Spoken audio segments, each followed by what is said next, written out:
everybody, it's Vanessa Victor here and welcome to my dyslexic life. Today I'm going to talk about how it isn't just reading that makes us feel tired. Absolutely, reading something long, something we need to remember, is absolutely tiring. And the reason is our brain needs to use so much more processing power than someone that doesn't have dyslexia to take the information in from the words. So yes, it's tiring. But did you know that us staying on task is tiring?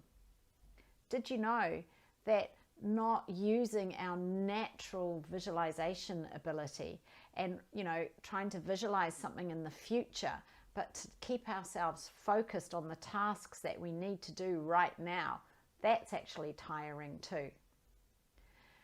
I think, we tend to forget sometimes as adult dyslexics that it isn't just the reading, writing and spelling, and in my case doing maths, that I find hard and tiring. It's some of the other things about my dyslexia. Trying to remember to do things, that can be exhausting. I've talked before about how to-do lists just don't work for our dyslexic brains. And, if you're interested, there's the to-do list bingo, which I'd really recommend. It's such a great way for an adult dyslexic to get a to-do list that works. But, lately we've been working on some projects and trying to bring them to fruition is actually really hard. I can see what I want the end to look like. I can see this amazing support group for adults and I can see all these resources. I can see all of that so clearly.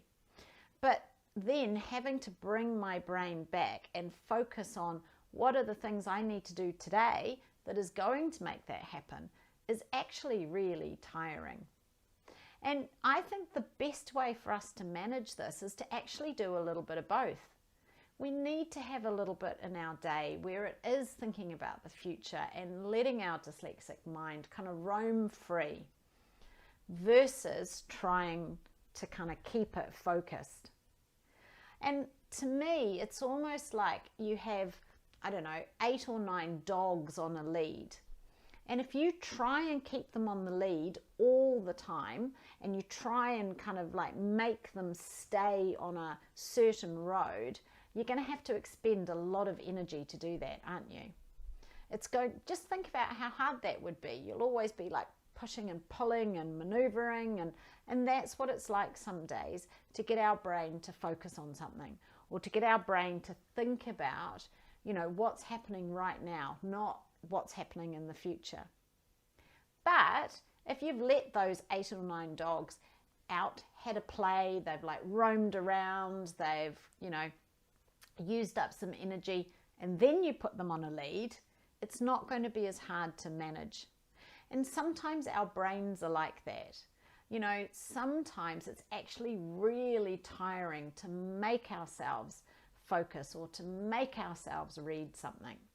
So why don't you try that? Before you force yourself into that, spend, even if it's just 5 or 10 minutes, allowing your dyslexic brain to roam free, allowing your dyslexic brain to do what it can do naturally.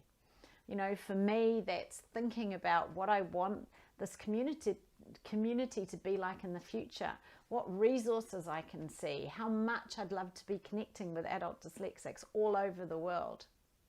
And then, once I've done that, then I can kind of focus my brain and bring it back to, okay, so what do I need to do now?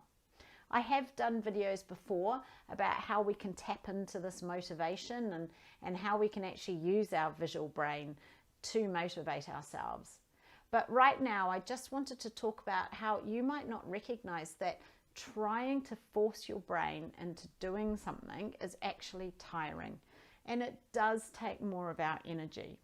So sometimes you actually just need to give yourself that 5 or 10 minutes of free thought and then go into focusing on what you need to do. It's a little tip I know that really works for me, so I hope it will for you too. See ya!